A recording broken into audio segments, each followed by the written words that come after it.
എല്ലാ കാലത്തും U D എഫിന് ഏറെ പ്രതീക്ഷയുള്ള ഒരു ജില്ലയാണ് എറണാകുളം. എൽ ഡി എഫിന് എത്ര കാലം ഭരിച്ചുകൊണ്ട് പോയാലും ഇവർക്ക് യു ഡി എഫിനൊരു പച്ചത്തുരുത്താണ് എറണാകുളം ജില്ല. മുൻപ് 14 മണ്ഡലങ്ങളിൽ 14 പിടിച്ചെടുത്തിട്ടുള്ള കാലം വരെ ഉണ്ടായിട്ടുണ്ട്.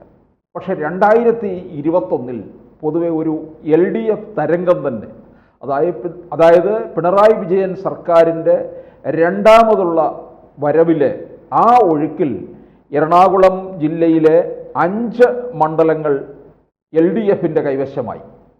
14 മണ്ഡലങ്ങളാണ് എറണാകുളം ജില്ലയിലുള്ളത്. ഈ 5 മണ്ഡലങ്ങൾ എന്ന് പറയുമ്പോൾ കളമശ്ശേരി, കൊച്ചി, വൈപ്പിൻ, കോതമംഗലം, കുന്നത്തുനാട് എന്നീ 5 മണ്ഡലങ്ങളാണ്. ഈ 5 മണ്ഡലങ്ങൾ കൂടി ഇക്കുറി പിടിച്ചെടുക്കണം എന്നുള്ള വാശിയോടുകൂടിയാണ് യു ഡി എഫ് മുന്നോട്ട് പോകുന്നത്. 9 മണ്ഡലങ്ങൾ അവർക്ക് നിലനിർത്താൻ കഴിയും എന്നുള്ള അമിത പ്രതീക്ഷ കൂടിയുണ്ട്. കാരണം ഒരു ഭരണവിരുദ്ധ വികാരം നിൽക്കുന്നത് കൊണ്ട് ഈ 9 മണ്ഡലങ്ങളും കൂടാതെ ഈ 5 മണ്ഡലങ്ങളും യു ഡി എഫിന് അനുകൂല സാഹചര്യമാക്കാൻ പറ്റുന്ന തരത്തിലുള്ള ഒരു രാഷ്ട്രീയ കാലാവസ്ഥ ഇവിടെ നിൽക്കുന്നുണ്ട് എന്നവർ മനസ്സിലാക്കുന്നുണ്ട്. ഇപ്പോൾ കളമശ്ശേരിയിൽ ഈ കോൺഗ്രസും ലീഗും തമ്മിൽ ചിലയിടങ്ങളിൽ സീറ്റ് വെച്ചു മാറാൻ ഒരു ധാരണയായിട്ടുണ്ട്. ഇപ്പോൾ തൃശ്ശൂർ ജില്ലയിലെ ഗുരുവായൂർ തന്നെ അത് ലീഗിൻ്റെ സീറ്റാണ്. അത് മിക്കവാറും അത് കോൺഗ്രസിന് കൈമാറും എന്നാണ് അറിയുന്നത്. കോൺഗ്രസിന് കൈമാറിയിട്ട് കെ മുരളീധരൻ അവിടെ മത്സരിക്കും എന്നറിയുന്നുണ്ട്. അപ്പോൾ അതുപോലെ തന്നെ കളമശ്ശേരി മണ്ഡലവും ഇതുപോലെ കൈമാറാൻ തീർച്ചപ്പെടുത്തിയിരിക്കുകയാണ്. 2021 വി കെ ഇബ്രാഹിം കുഞ്ഞാണ്, കുഞ്ഞാലിക്കുട്ടിയുടെ വിശ്വസ്തനായിട്ടുള്ള ഇബ്രാഹിം കുഞ്ഞാണ് അവിടെ മത്സരിക്കുന്നതിന് പകരമായിട്ട് മകനാണ് അവിടെ മത്സരിച്ചത്. പക്ഷേ ഈ നമ്മുടെ പാലാരിവട്ടം പാലം എന്ന പഞ്ചവടി പാലം ഉണ്ടാക്കിയ വിനയിലൂടെ അവിടെ പരാജയം സംഭവിക്കുകയാണ് ചെയ്തത്. കളമശ്ശേരിയിൽ നിന്ന് വ്യവസായ വകുപ്പ് മന്ത്രിയായിട്ടിരിക്കുന്ന പി രാജീവാണ് വിജയിച്ചത്. അപ്പോൾ അത് തിരിച്ചു പിടിക്കണം എന്നുള്ള കണക്കുകൂട്ടലിലാണ് നിൽക്കുന്നത്. അങ്ങനെ കോൺഗ്രസ് ഇവിടെ തിരിച്ചു പിടിക്കണം എന്നുള്ള മണ്ഡലങ്ങളെല്ലാം തന്നെ ഇപ്പോൾ ലീഗ് കോൺഗ്രസുമായിട്ട് ഈ വെച്ചു മാറാനായിട്ട് തീർച്ചപ്പെടുത്തിയിരിക്കുകയാണ്. കൊച്ചി മണ്ഡലം ലീഗിന് കൊടുക്കാനായിട്ടുമാണ് ധാരണയായിരിക്കുന്നത്. അതുപോലെ കുന്നത്തുനാട് മണ്ഡലത്തിൽ നമുക്കറിയാം അവിടുത്തെ MLAക്ക് പലതരത്തിലുള്ള എതിർപ്പ് നേരിടുന്നുണ്ട് CPM. അതുപോലെ തന്നെ 2020 ഫാക്ടറും ഒക്കെ ഉള്ളത് കൊണ്ട് യു ഡി എഫിന് അനുകൂലമാക്കി മാറ്റാം എന്നാണ് കരുതുന്നത്. കൂടാതെ കോതമംഗലം മണ്ഡലം അതും ഇപ്പോൾ എൽ ഡി എഫിൻ്റെ കൈവശമാണ്. ഇത് യു ഡി എഫിൽ ജോസഫ് ഗ്രൂപ്പിനാണ് കൊടുത്തിട്ടുള്ളത്.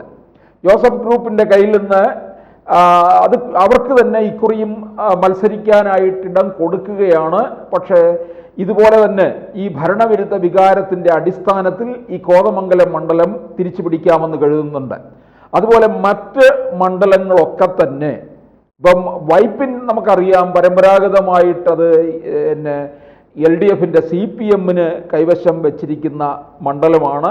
അത് കോൺഗ്രസ് കയറി പിടിച്ചെടുക്കുക എന്ന് പറയുന്നത് അത്ര നിസ്സാരമായിട്ടുള്ള കാര്യമല്ല. പക്ഷേ ഇപ്പോഴത്തെ ഒരു സാഹചര്യത്തിൽ അതിലും ഒരു ശ്രമം യു ഡി എഫ് നടത്തുന്നുണ്ട്. പിന്നെ പെരുമ്പാവൂരിൽ, അതായത് ഇപ്പോൾ യു ഡി എഫ് കൈവശം വെച്ചിരിക്കുന്ന മണ്ഡലങ്ങളിൽ പെരുമ്പാവൂര് അത് എൽദോസ് കുന്നപ്പള്ളിയാണ്. അപ്പോൾ എൽദോസ് കുന്നപ്പള്ളിയെ പറ്റി നമുക്കറിയാം പലതരത്തിലുള്ള ആക്ഷേപങ്ങളും അഭിപ്രായങ്ങളും ഒക്കെ നിലനിൽക്കുകയാണ്. അതുകൊണ്ട് എൽദോസ് കുന്നപ്പള്ളിയെ മാറ്റിയിട്ട് അവിടെ ഒരു വനിതാ സ്ഥാനാർത്ഥിയെ രംഗത്തിറക്കാനുള്ള നീക്കമാണ് കാണുന്നത്. കാരണം കയ്യിലുള്ള 9 മണ്ഡലം യാതൊരു കാരണവശാലും പോകാൻ പാടില്ലാത്ത തരത്തിലുള്ള നീക്കമാണ് നടത്തുന്നത്. ഈ 5 മണ്ഡലങ്ങളിൽ 4 എണ്ണമെങ്കിലും ഇവർക്ക് തിരിച്ചും പിടിക്കണം. അതായത് കളമശ്ശേരി, കൊച്ചി, കോതമംഗലം, കുന്നത്തുനാട്. അതിനുള്ള ശ്രമമാണിപ്പോൾ നടക്കുന്നത്. വൈപ്പിനിൽ അത്ര നിസ്സാരമല്ല എന്നുള്ളതാണ്. തൃക്കാക്കരയിൽ നമുക്കറിയാം ഉപതെരഞ്ഞെടുപ്പിൽ പി ടി തോമസിനേക്കാൾ ബഹുഭൂരിപക്ഷം നേടിയിട്ടുണ്ട് അവിടെ ഉമാ തോമസ്. ഉമാ തോമസ് അവിടെ മത്സരിക്കാൻ തയ്യാറാകുന്നില്ല, അവിടെ നല്ല മത്സരരംഗത്തേക്കില്ല എന്ന് പറഞ്ഞ് പിന്മാറ്റം നടത്തുകയാണെങ്കിൽ കോൺഗ്രസിൽ നിന്ന് ദീപ്തി മേരി വർഗീസ് ആയിരിക്കും തൃക്കാക്കര മണ്ഡലത്തിൽ മത്സരിക്കാൻ പോവുക. തൃക്കാക്കര കോൺഗ്രസിന് മുഴുവൻ സമയവും അനുകൂലമായിട്ട് നിൽക്കുന്ന ഒരു മണ്ഡലം തന്നെയാണ്. തൃപ്പൂണിത്തുറയിൽ അവിടെ നമുക്കറിയാം 2016 കെ ബാബുവിനെ പരാജയപ്പെടുത്തി ഇപ്പോൾ നിലമ്പൂരിൽ പരാജയപ്പെട്ട എം സ്വരാജാണ് അന്ന് അവിടെ വിജയിച്ചത്. എപ്പോഴും കെ ബാബുവിൻ്റെ ഒരു മണ്ഡലമായി നിന്നിട്ടുള്ളതാണ്. ആ 2016 തോൽവി കെ ബാബുവിന് വലിയ ഒരു ഷോക്ക് തന്നെയായിരുന്നു. അതുകൊണ്ട് അദ്ദേഹം മണ്ഡലം വിട്ടുമാറാതെ അവിടെ തന്നെ കേന്ദ്രീകരിച്ചുള്ള പ്രവർത്തനം നടത്തി 2021 സ്വരാജിനെ അവിടെ പരാജയപ്പെടുത്തുകയും ചെയ്തു. ചെറിയ വോട്ടിന് മാത്രമാണ് കെ ബാബു വിജയിച്ചത്. ഇപ്പോൾ വെള്ളാപ്പള്ളി നടേശൻ UDF-നെതിരെയും കോൺഗ്രസിനെതിരെയും ഒക്കെ സംസാരിക്കുന്ന ഈ വേളയിൽ വെള്ളാപ്പള്ളി പറയുന്ന ഒരു കാര്യം, അവിടെ ഈഴവ സമുദായത്തിന് ഒരിക്കലും വേണ്ടത്ര പരിഗണന കോൺഗ്രസ് നൽകിയിട്ടില്ല എന്നുള്ളതാണ്. മുസ്ലിം ലീഗിന് വേണ്ട തരത്തിലുള്ളതും അതിനപ്പുറവുമായ പരിഗണന നൽകിക്കൊണ്ടിരിക്കുകയാണ് എന്ന് പറയുമ്പോൾ എടുത്തു പറയേണ്ട ഒരു മണ്ഡലമാണ് ഈ തൃപ്പൂണിത്തുറ. അവിടെ കെ ബാബു മാത്രമാണ് കോൺഗ്രസിൽ ഇപ്പോൾ ഈഴവ വിഭാഗത്തിൽ നിന്നുള്ളത്. ഇപ്പോൾ അടൂർ പ്രകാശ് UDF-ന്റെ കൺവീനറായിരിക്കാം, അല്ലാതെ യാതൊരു തരത്തിൽ ഈഴവ പ്രാതിനിധ്യം കോൺഗ്രസ്സുകാർ നൽകുന്നില്ല. KPCC അധ്യക്ഷ പദവിയിൽ ഇരുന്ന ആളിനെ കൂടി അനാരോഗ്യമെന്ന് പറഞ്ഞ് ഓടിച്ചവരാണ്. അപ്പോൾ അവിടെ തൃപ്പൂണിത്തുറയിൽ ഒരു പക്ഷേ എന്നല്ല, കെ ബാബു മത്സരിക്കാൻ ഇറങ്ങില്ല. അദ്ദേഹത്തിന് ആരോഗ്യ പ്രശ്നങ്ങൾ ഉള്ളതുകൊണ്ട് പകരം രമേശ് പിഷാരടിയെ ഇറക്കും എന്നാണ് അറിയുന്നത്. പറവൂരിൽ VD സതീശൻ തന്നെ മണ്ഡലം നിലനിർത്തും. പക്ഷേ VD സതീശൻ അവിടെ ജയം ഉറപ്പാണ്. പക്ഷേ എന്നാലും അവിടെ VD സതീശനെ ഭയപ്പെടുത്താനായിട്ട് വെള്ളാപ്പള്ളി രംഗത്തിറങ്ങുന്ന ലക്ഷണമാണ് കാണുന്നത്. അപ്പോൾ ഇപ്പോൾ തന്നെ അദ്ദേഹം VD സതീശനെ വളഞ്ഞിട്ട് ആക്രമിച്ചു കൊണ്ടിരിക്കുകയാണ്. CPI ആണ് അവിടെ LDF-ന്റെ സ്ഥാനാർത്ഥിയായിട്ട് വരുന്നത്. CPIയുടെ കയ്യിൽ നിന്ന് CPM ആ മണ്ഡലം വാങ്ങാനുള്ള നീക്കവും നടത്തുന്നുണ്ട്. VD സതീശനോട് പൊരുതി VD സതീശനെ നിയമസഭയിൽ എത്തിക്കാതിരിക്കാനുള്ള എല്ലാ തന്ത്രവുമാണ് CPM നോക്കുന്നത്. അപ്പോൾ കൂടാതെ എറണാകുളത്ത് മണ്ഡലത്തിൽ TG വിനോദിനെ മാറ്റിയിട്ട് അവിടെ ഹൈബി ഈഡനെ സംസ്ഥാന രാഷ്ട്രീയത്തിലേക്ക് കൊണ്ടുവരാനുള്ള ഒരു ചെറിയ നീക്കമുണ്ട്.